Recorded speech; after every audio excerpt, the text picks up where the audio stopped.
Did you see this thing happening here that happened in Phoenix? Of course, I wouldn't have came here if I didn't see that. But to have that expectation to win 48, 50 games, I think you look at some of the things that happened. Goran Dragic had one of the best years. He just lost his mind and really kind of embraced who he is, and that's an all-star guard. And, he had guys step up huge for us. Miles Plumlee gave us huge minutes. But what happens is sometimes if, you just get thrown into the water, you learn how to swim pretty quick. So, it's been raining a lot, so hopefully guys got their water wings on. As a veteran of this team, how much are you going to take it upon yourself to help these first and second year guys? You know what? I'm not going to push myself on anybody. I'm not going to tell them this is exactly what you need to do. I'm more of a, you do it your way. If it works, continue to do that. I'm going to be on you. Don't one day wear Jordans and the next day wear Nikes. Don't be consistent. And that's the biggest thing is that whether you score 30, whether you score 5, you should be in the weight room. You should be looking at film. You should be getting better because there's a reason why you scored 30 and there's a reason why you scored 5. So look at that and kind of, I would say, make it more of a mathematical equation. Okay, what did you eat? Did you sleep? Did you go out? Did you say hello? Did you, what did you do? And then you eventually start to slim down what your variables are of why you play good and why you don't. And that's really what's the biggest problem with guys that hit the rookie wall is that they start to change up their routine later in the year because they're tired. Well, I don't want to lift because I'm tired, but you got to lift when you are tired. Then your body knows it's time to go to work.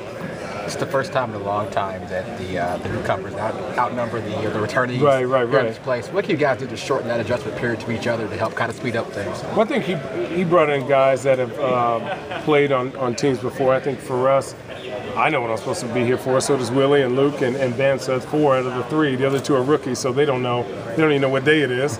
And then the one guy's been in the league already, and he's played on European teams. I think that's Evan, right? That's 4, 7. Yeah, Evan. So I'm not worried about him. He knows how to get out there and hoop. He's played against us. So I think the 7 people that have come in, more than half of them are like, okay, coach, what do you expect us to do? We know what time we go into practice. I know what I eat every day.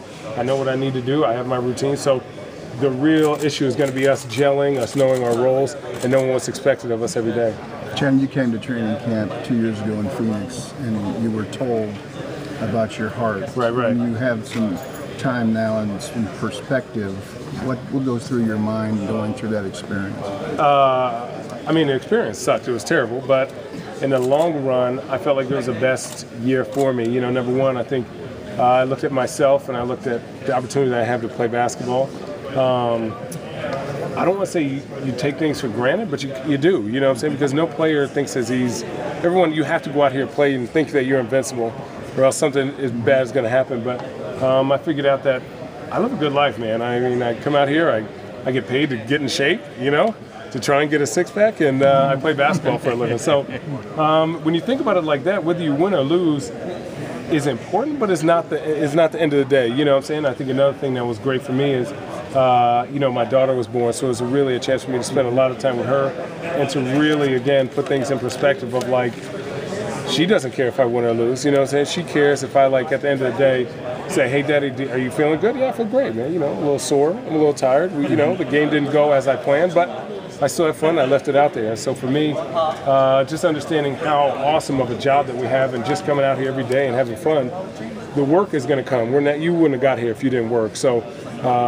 this is lovely. This is great. Did you think your career was in jeopardy? I did at first, but then you know what? I think the biggest thing that I did was not let that negativity in. I didn't believe that. I didn't feel that. If I had ever felt that, I would have just shut it down. My family's more important than all this. So for me, I love basketball, but I could have hooped at a YMCA league, and been happy. But yeah, I wasn't done yet. I didn't feel like I had accomplished everything I wanted to out of this league, and if I still had an opportunity to come back, I was going to work my way back up, and here I am. You talked a bit about Andrew Nicholson and how you played him defensively. He's kind of a player that's similar to you. Started off in the post, right. Shot.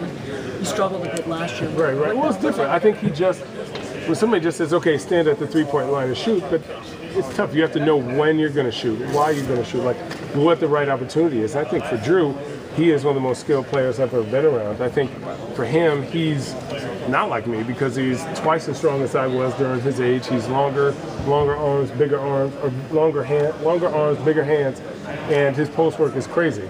So for him, he's going to get to do what he wants to do now. If he wants to pop out, I can go down there. You know, I touch the paint once or twice a game. You know, so I've played with other guys. Like when we played with Markieff Morris, you know, sometimes he'd be feeling it. Like, hey, Chan, let me get a three. I'd dive and let him pop out. So when you have these two guys that are skilled players, you're going to see him in his full goodness.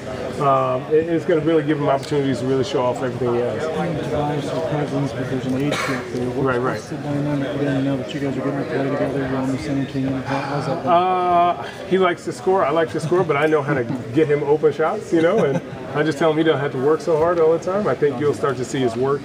He worked his butt off this summer. I mean, going to USA camp, playing in the pickups and all that stuff. Shut up. You'll see a big difference in him, and I think he's really starting to become. I'm saying this in a nice way, possibly. He's starting to become a man. You know, I think he's 22. His body's really starting to get to where it needs to get so he can play consistent minutes, and I'm looking for big things from him this year. Okay, Chin's good. Thanks. Okay. Thanks, man. Go. Perfect.